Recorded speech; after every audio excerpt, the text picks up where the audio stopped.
And a great afternoon to one and all. We are here again. Today is day 14. I hope I get correct. I lost count. Yesterday is day 14 of our Virago Warrior Women's Series. My name is Dexter Springer. I am your host for the afternoon, library assistant attached to the Arima Public Library of the Public Libraries Division. And we are here again. It is day 14 of our Virago Warrior Women's Series. The book has dropped, ladies and gentlemen. It is here. It is going to be available from the 25th, 100% for sale. The launch was on Sunday evening. The launch was epic. I make sure I get my copy and I get all my signatures except for the Virago that is in front of us today. So we will have to arrange for that afterwards. My girl Sasha signed my book and she is here with us this afternoon. Good afternoon, Sasha. Welcome to those who are looking on. Today's day 14, as I said. Each afternoon, we have been interviewing Viragos. We are featuring our author of the month, Mrs. Michelle Borrell. She is the creator and editor of Virago Warrior Woman, the Butterfly Edition, where 15 women have come and they have placed their life experiences, speaking about how they have triumphed, encouraging all who would read it to stand in their authenticity and awaken their true inner warrior. And this will give you the courage and the strength to go on. You can find out more about Virago at Virago_global on Instagram and Facebook, and then you could buy the actual book for $200 TT, and you could also get it on Amazon for $30 US. You cannot go wrong. It is worth every penny. I got my copy. You could talk to me. Yes, you can, but I'll carry you to buy the book. All right. So, ladies and gentlemen, before us today, we have another Virago. Does she need much introduction? My name is right there. All right, so we are so familiar. So listen, this Virago has grown from strength to strength since her 1999 debut. Destra's music has captivated global markets and she has won fans all over the world. Headlining festivals and carnivals in the Caribbean and internationally, Destra has set the mark for high-energy live sets that leave audiences wanting more. She has released 15 albums and is completing her 16th. That was almost a tongue twister. In 2020, she became host of her own TV talk show. You can see it, the Destra Garcia Show on WESN in Trinidad and Tobago. Destra believes you learn more as you grow and that you have to do what you have to do to make yourself happy. The first female band owner and leader in any Caribbean music genre, Destra balances recording and live events with raising her daughter Xaiya, which she considers an equally important job. Destra has shared the stage with superstars such as Headley, Beenie, Sean Paul, Shaggy, Buju, Banton, Damian Jr., Gong, Marley, Shensea, Tanya, Stevens, Konshens, Morgan Heritage, Boyz, Enrique, Iglesias, Mary J. Blige, Patti, Belle, Natalie Cole, Diana, Gladys, Stevie, Rihanna, and Beyonce, and more. So I didn't even call everybody. Over her storied career, Destra has won 15 Soca Awards, 5 Cut Awards, and Best Pan Song at Trinidad Carnival, as well as Best International Female Performer at the 2011, okay, let's see if I get this correct, Arima Awards, followed by the Black Canadian Awards for Best International Act in 2014, 2015, right? Good. 2018, she was honored with the Downtown Carnival Committee Iconic Award. Destra remains among the most requested female soca artists worldwide, yet she has taken nothing for granted and has not let success go to her head, given all of her accomplishments. Destra's self-confidence, command of the stage, writing, and vocal ability are not easily comparable in the Caribbean region, and she is looking forward to releasing and performing music around the globe for many years to come. Ladies and gentlemen, boys and girls, under the sound of my voice and the view of our faces, I present to you none other than the woman herself, the legend, Miss Destra Garcia, or simply Destra. Destra. Hi, how you doing? Listen, I can't do. You say every time. I say all of that I do. Yeah, you remember now? I know it, but you don't remember. You remember now, right? Yeah. I cannot jog your memory. All right, good. So that's why it's good for us to have you. Of course, you know, a lot of people would have been waiting for this day where we get to meet you face to face here on the Virago Warrior Woman series. And you know, we have been enjoying the series of phenomenal women, and you are the one that we are looking at today. So Destra, one of the first things I am going to ask you, I don't know if anybody ever asked you, I could take this off now. Right. I don't know if anybody I don't know if anybody ever asked you this, but Destra, I can safely say, at least for me, I have never heard the name Destra anywhere else before you come on the scene. I haven't heard it since. If anybody named Destra now, it will be after you, but I have never heard the name before knowing Destra Garcia. What is the origin of the name and what does it mean? I get asked that question a lot, and it started off in primary school. People were asking me that same question. Wow. And yeah, I don't know if it's true. I don't know if it's true or not, but you know, parents have a way of, you know, answering questions to children. So when I asked my dad, in fact, one day I saw a piece of scrap paper at home and it had my mother's name and my father's name on it. Now, my mother's name is Deborah. My father's name is Augustine, right? His legal name, Augustine. Okay. And I saw on the line of the DE, and then I saw the ST in Augustine on the line, and then I saw the RA from the Deborah on the line. So I said, Dad, I said, did you make up my name? He said, yes. I said, well, if you made up my name, it has no meaning. He said, of course it has a meaning. Everybody who ever makes a name puts a meaning to it. I said, so what's my name mean? He said, it means beautiful. I'm like, okay, Dad. Wow, okay, yeah. And it came with a lot. That beautiful pack a lot in it. Because I mean, Destra is a name that, you know, it's easy to roll off the tongue. It's a household name, and once you say Destra, everybody, who is Destra? Everybody know who you're talking about. Oh, I'm right? Humbled. I'm humbled. Lovely. So, all right. So, Destra, tell us one fact about you that you think would surprise anybody who would hear it. If we say, Destra is actually for real, Destra like that, Destra do that. What is one thing you think that would surprise us? I don't know. I think what would surprise a lot of people is if I tell everybody that I'm actually very boring. They would never believe that. When I say so, if you want to, like, let's say I'm not on stage or in front of the camera or doing an interview or working, I am just contented with just being normal, doing nothing. Really? Watching TV. I don't like to go anywhere. I don't like to go parties. Strange. But yeah. But I love to entertain at parties. I like to be on stage, but I don't like to be off the stage watching the show. Okay, you don't really like to spectate that right now because that would probably mess with my job. But it's and a lot of the times, people like yourself, you know, you will hear them. Those who we know to be out there will usually say, "Yeah, well, I don't really like to go nowhere. I like to be in my little quiet zone because you're always around noise." My life is a party already, yeah. You know, as I said that, you know, I will go straight to that in terms of, you know, you balancing your life, you know, whether or not, and I asked, I think it was Nikki, the same question, and it would apply even more so for you being in music, you know, in terms of balancing your life and separating your music life from your, you know, your normal life. You're walking to and take to pay a bill or you go to buy food. I mean, how is it? And then, of course, you're a mother. So let's say you had to drop your daughter to school and all these different things, you know, how you balance or separate the celebrity life from the ordinary life?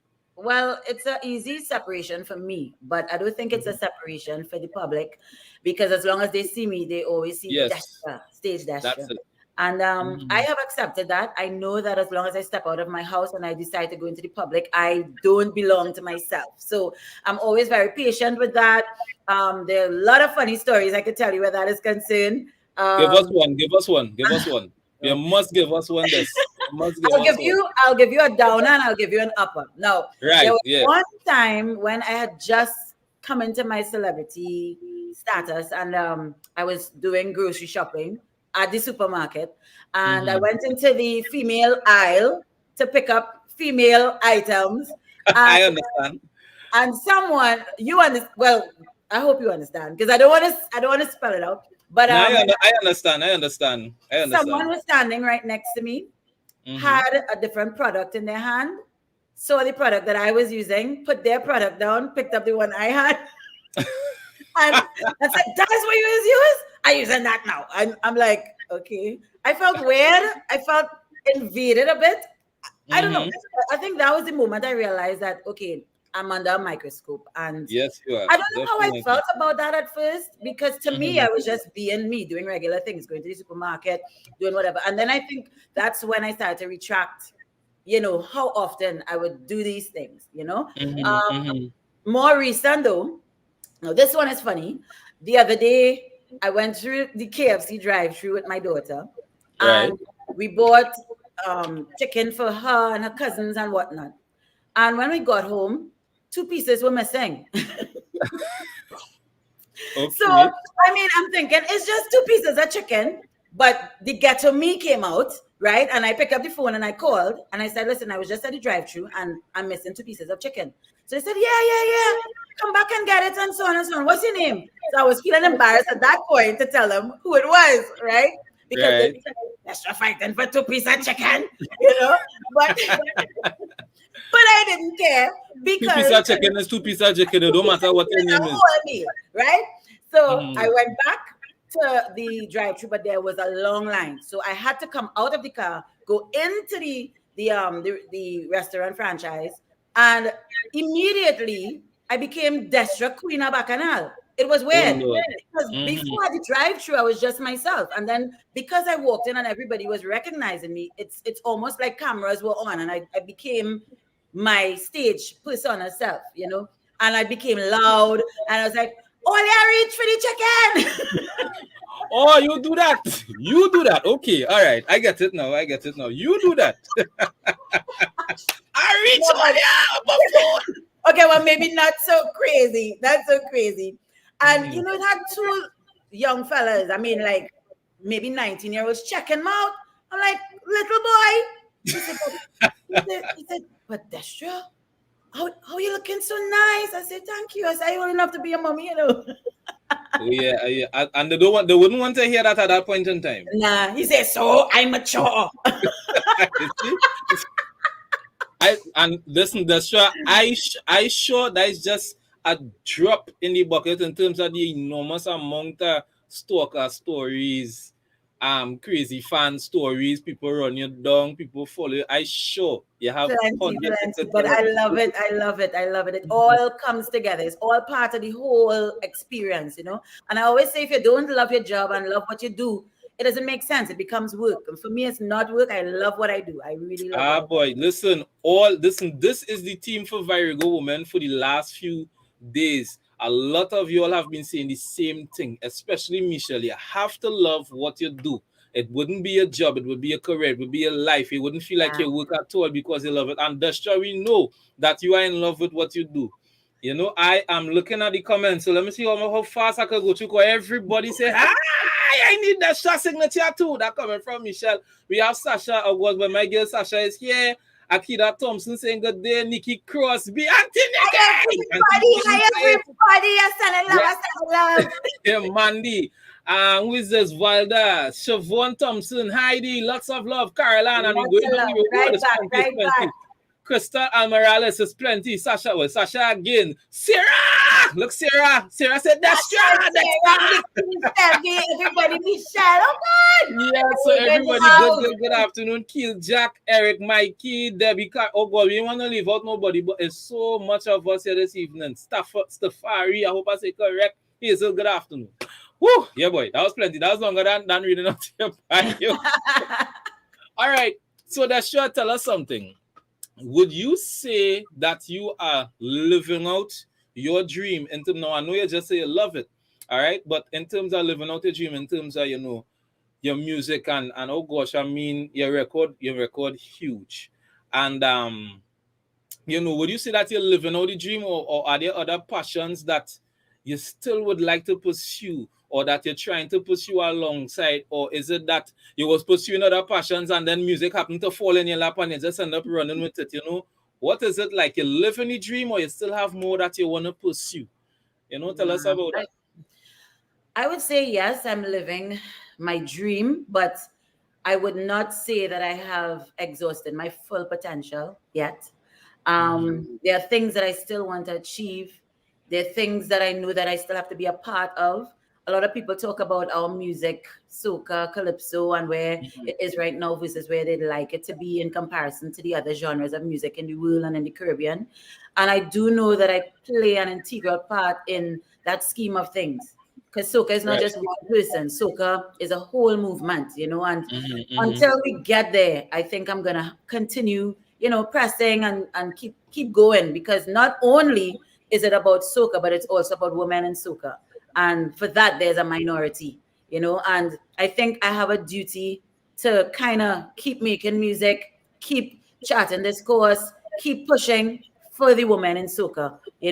There's a lot that has happened in the past, and a lot of movements that have been happening, behind the scenes that people don't know about. But I've been doing it, and I think I'm going to still continue doing it. Also, I want to pursue things like acting, because I realize that I can act. Yeah, I wouldn't know that at all. I wouldn't know that.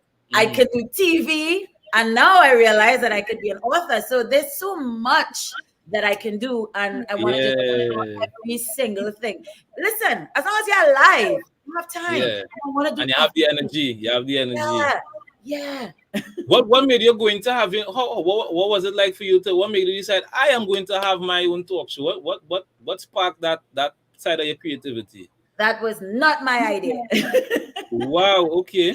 I was approached by the team from WESN, and at first I didn't want to, and it was right on the heels of just before COVID happened, and I knew that I was going to be on tour. I knew I would not have time to focus on a TV show, So I said, well, I'll think about it. We'll see.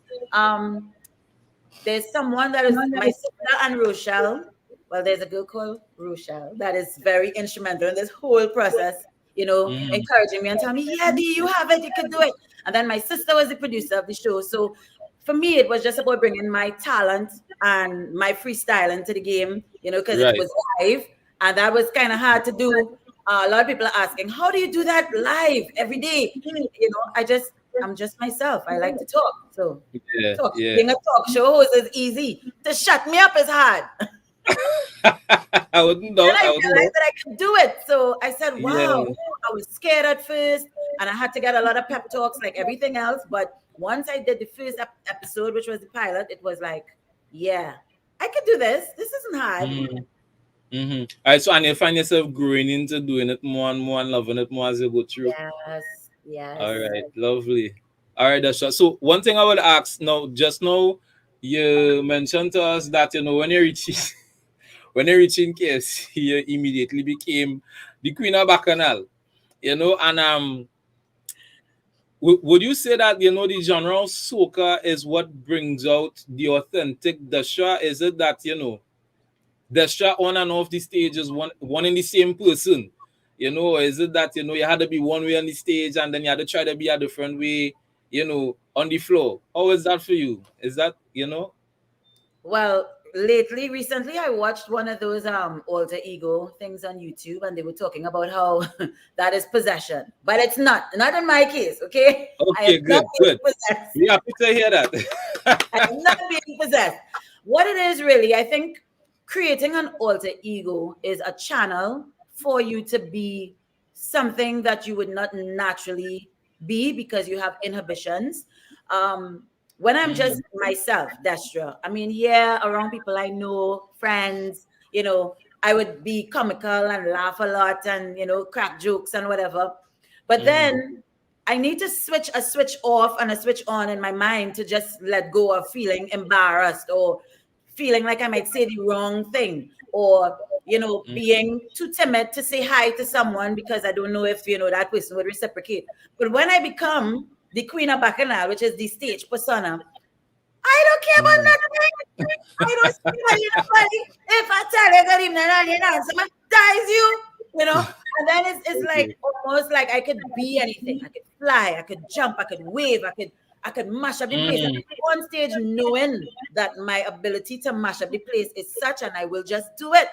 If I go on stage as Destra, trust me, I'm going to be like timid. I wonder if this outfit fits in right. Hence the reason for all the wardrobe malfunctions. Because I don't care when I'm on stage.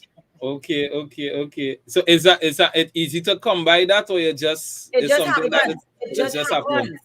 As soon as you put the microphone in my hand, or I see myself on a camera, like right now, I don't know who I am right now. Okay, well, we know he has Destra, so we call it Destra, you know. But Destra, what you would say is what was your most challenging moment in your career where you had to dig deep to rise above it and move forward? What would you say would have been your most challenging moment, you know, in your career? There have been many. And to sum it up, because I know that, we are with the library and, I don't want to go all out there and give all That's the fine. The people come to hear you, that's right. It don't matter. They come to hear you. We come to meet you. So you could go ahead. Overcoming disappointment, whether it is disappointment in trying to achieve a goal and you didn't. Some people might say that could be winning titles in Trinidad, because I've won titles outside of Trinidad. It could be disappointment in people that you trust in the industry, disappointment in people that you trust in your home circle, rising above anything that, and letting go of people along the way.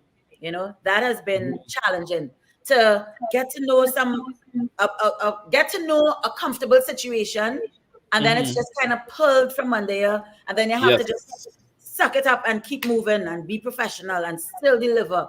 Those things are kind of difficult when you really think about it, for me, because my heart is on my sleeve.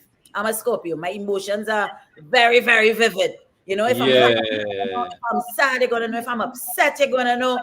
And it's right there. So for me, challenging emotions is always very hard. If I'm sick, so many times I've been sick.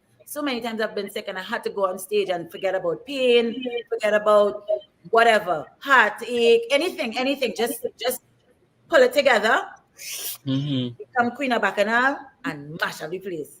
Yeah. And then cry after. Yeah, that's all right.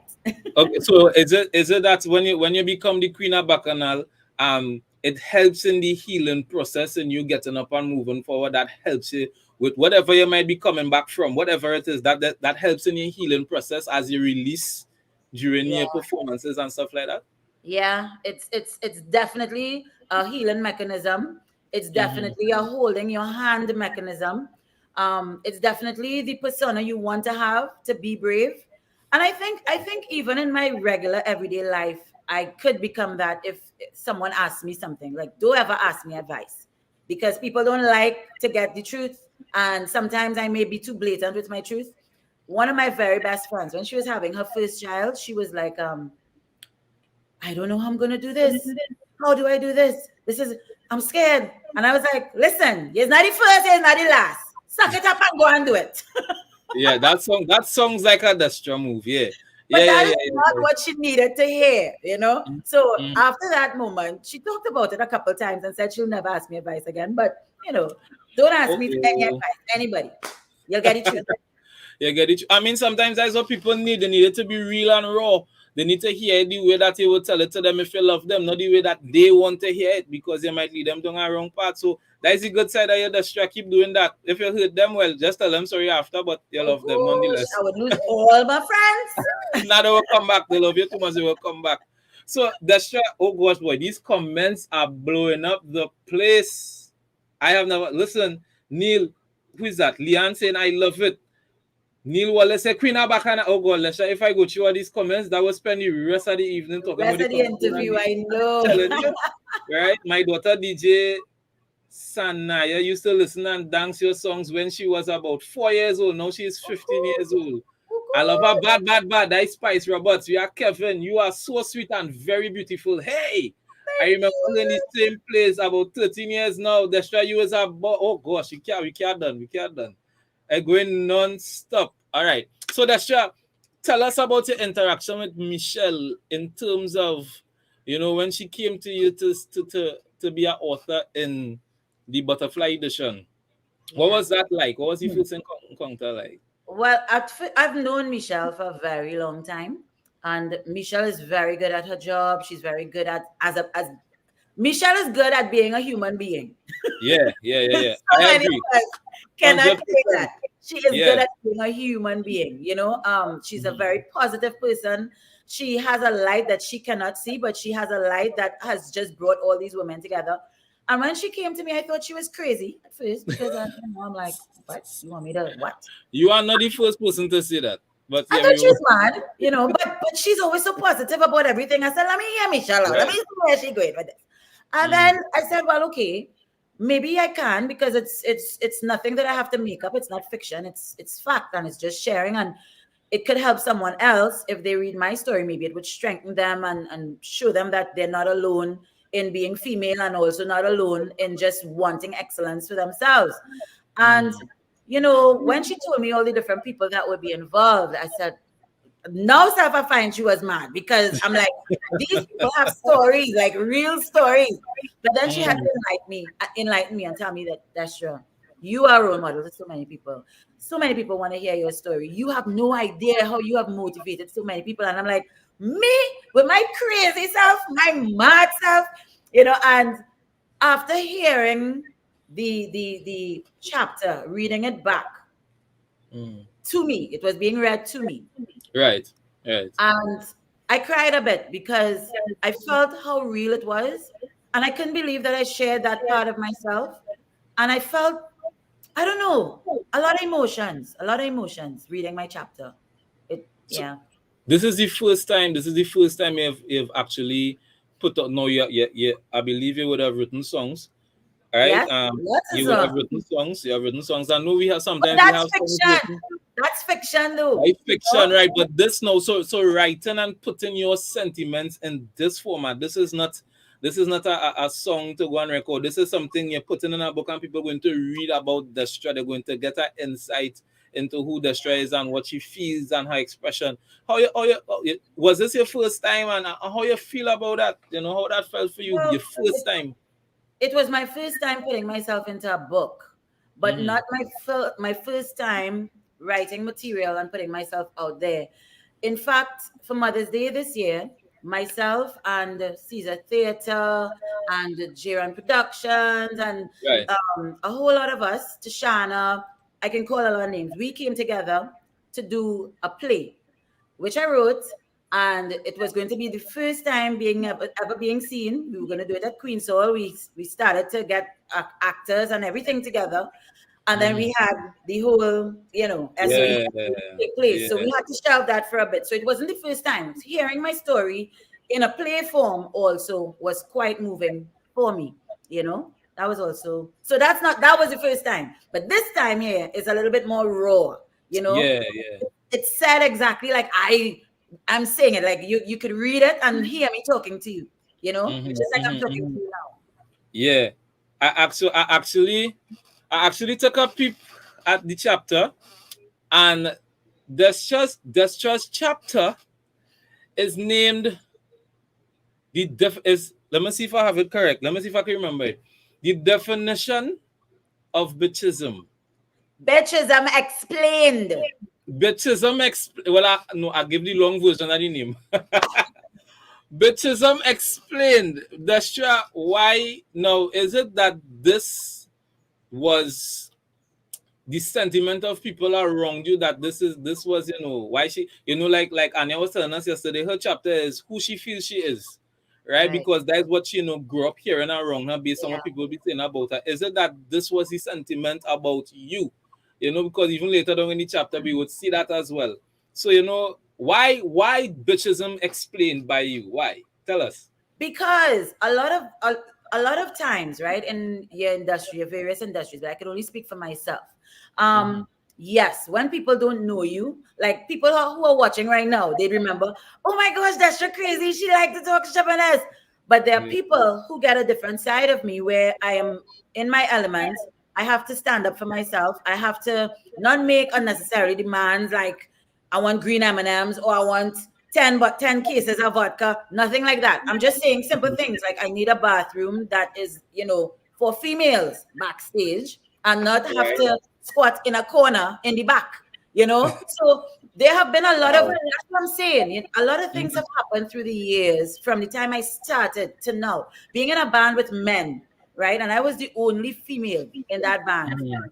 Men, let's face it, you guys could go anywhere. It's not, I would not advise it, but you do. Yeah. If you have to go, you go. A woman, it's I'll different. take that, yeah. Right. So for a female, it's different. And when I joined Roy K. All Stars, Papi, which is Roy, he had a different awakening of, how a female needs to be taken care of. And through him, I had to ask him for this, ask him for that. And then he would in turn say, well, okay, normally we don't ask for this, but we need so because we have a female in the band now. And a lot of times it seemed like I was causing trouble, which I wasn't really causing trouble. I was just I can't change my clothes with all the guys. You need to give me a separate change room. I can't take my jacket off and then put on my performing clothes. So, when I asked for certain things, I got that name. When I stood up for myself, I got the name. Destra is if someone did something I didn't like and I said, okay, listen, no disrespect, but I'm not that kind of girl and don't roll that way. Keep it moving. Destra is so I'm just saying, I'm explaining in the chapter how I could have gotten these names. Right? I'm explaining that it is not because it's an accurate title to add to the Queen of Bacchanal, but I am explaining why it's possible that people could have seen this in this narrative. You know what I mean? So this is something that you had to take on as you grew over the years, or is it something that this is always your personality, or somebody you were assertive, you stood up for yourself, even as a child, they couldn't tell you nothing in school, or you used to lead the pack in school, the queen of the pack or whatever. Were you always like that? Or is as you had to develop that to protect yourself as you grew over the years? I had to develop a hard shell through the years. And when you read the book, you'll see where the origin came from. You'll see the first time I actually stood up for myself. And so look for my chapter. I'll find it already, don't worry. I just going to continue. You'll see the first time to the next time and the next time when I had to stand up for myself. And the more I did it, the braver I got. And then I had no fears and I was not easily manipulated. I was not easily intimidated either. If you think about me now, even, you would, if I come into a room, and again, people would not believe this. I would come into a room with people I don't know, and I'm not the Queen of Bacchanal, then I'm just Destra, and I would be so quiet, you would not even know I'm there. I would observe everything, I would be quiet, and I would not speak unless I'm spoken to. But as long as somebody recognizes me as Destra, the Queen of Bacchanal, then the switch, it flips at that point, But for somebody knowing me, you could provoke me and tease me and do whatever. I may not necessarily say anything. I may walk away now with my level of maturity and patience that I learned from my daughter, because she make me real patient, right? Active lessons, you call that. Active lessons. Yeah, but the so-called bitchism never comes out unless I have to actually retaliate. It's a true Scorpion behavior. You see how a Scorpion always has this stinger up waiting? But naturally it will go about its merry way, but don't mess with the Scorpion. You will get sting. Relax. When that stinger come down, is pain. So you think you will write again, or is there more you think you would want to put out there about your story? Because you thought to yourself you don't have a story to tell, but just from the little excerpt give us there, people will be looking forward to reaching bitches and explain. So you think you would want to put out a whole publication, Destra, about Destra, bitches and explain the exclusive edition. Destra. Listen, anything is possible. The sky is the limit. And anything to motivate young females, both in the industry and otherwise. I look around and I see a lot of women making mistakes because they're intimidated or fearful or feel like they need to reach next level and may have to, compromise themselves. Anything I can do to stop that from happening, even if it means I could do a seminar or have a female group or I don't know, anything like that, I'm all for it. So if making an entire book is what it takes, I would do it. But before that, I think my daughter will probably write about 10 books before I even do that. Because she's actually writing a book. She's writing a book right now. It's a horror series, a thriller, she says. Really? She's on three. She's How a it looking chapter so three. far? How it looking so far? The little bit to see how it Well, looking so she far. reads it for her classmates and they're intrigued, and some of them are scared and telling her, why you have to write so many creepy characters in your story? And the thing is, she does not even like to watch horror movies. She's scared easily. So I want to know, is this her alter ego creating these crazy horror stories? I don't know.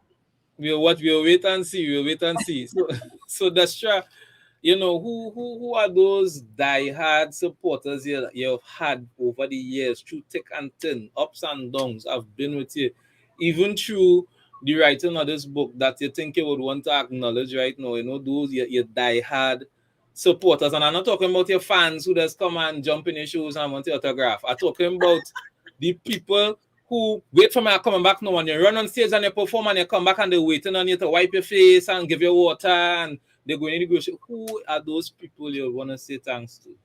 I know you don't want me to say my fans, but my fans have to be called because my You know, fans. your fans, yes. Your Listen, fans, yes. But you who see, next I to will, it? I will sum it up by saying, shout out to Baka Nation. Baka Nation, I love you, I love you, I love you. That is my fan base all over the world. All over the world, every single fan is part of Baka Nation. They, no matter what country I'm in, they find me, they take care of me, they make sure I'm okay, they defend me. You can't say nothing bad about Destra online. Nothing. I don't even have to answer nobody.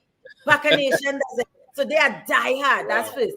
But you know, you always have to give thanks to the Almighty because without God, I would not be here to. And people say that all the time, and they say it loosely. You know, through every challenge, my father taught me that listen, you need to pray.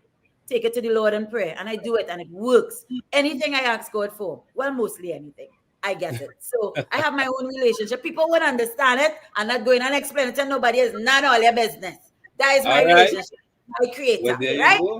And my family, my family, my family, my family, all of them. And I have maybe 10 friends that I can count on my hand, that would do anything for me. I don't abuse that power, right? But they would offer, and I would say, no, I'm all right. I'm okay. I have people that understand my moods because they know I'm usually cool and quiet, and but the minute this face goes like, they know.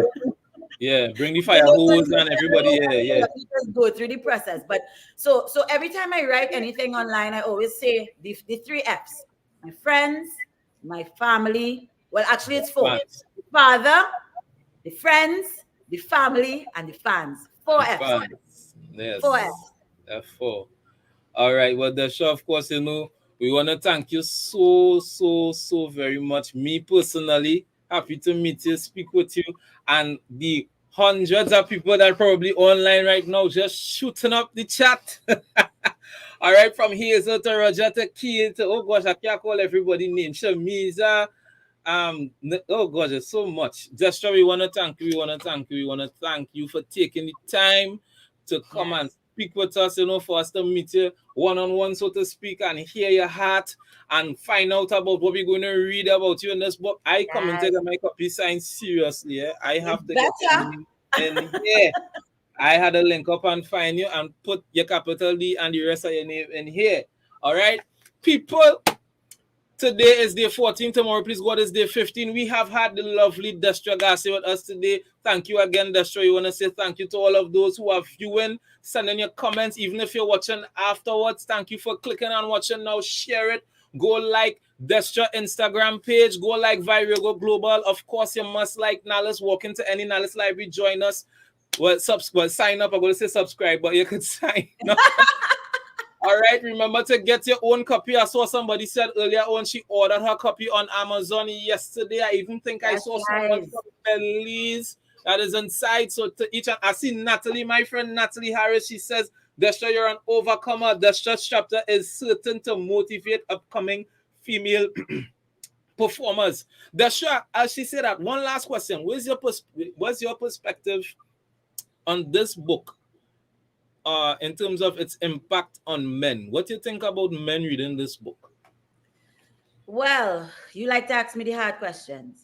Quan, we can handle it. Before I say the impact on men, let me just say that every single woman that has contributed to this book, every single chapter, every single story, I admire these women so much.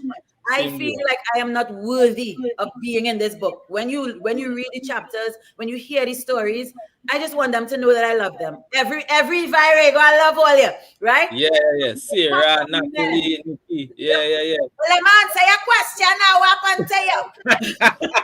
Sorry, Queen Abakana. Go ahead. Sorry.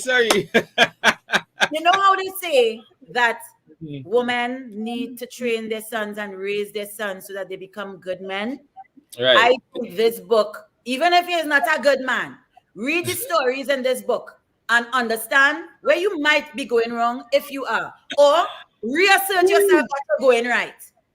So if you read this book and it affects you in a negative way, like what me like that, but that woman and them, no. Or it affects you in a way like, wow, I didn't see that perspective. That's interesting. Yeah, it's gonna have both effects, dual effects. Right? And I just want to pick up Atlanta and Maryland and Queens are coming tomorrow. All right. Well, that's the greatest way to end this, people. Thank you again, Destra. Thank you for being your true self with us. Thank you for being real. All right, we get a mixture of Destra and Queen of Bacchanal in one shot. So, I mean, what better than that one? All right, so remember to buy the book. You'll read more of her chapter in here or more of her in here, people. Thank you so much. This is Dexter from the Arima Public Library signing out. We have Destra. We love you. Thank you. See everybody tomorrow. Please go at same time, same place. Remember to charge up your devices and we meeting one more Virago. Okay, not one more, but we meeting another Virago tomorrow. Please go at the series ends on the 25th, on the day that the book will be available for sale 100%. Thank you so much, people. Have a good afternoon. That's your last words real quick and we signing out. I love all you.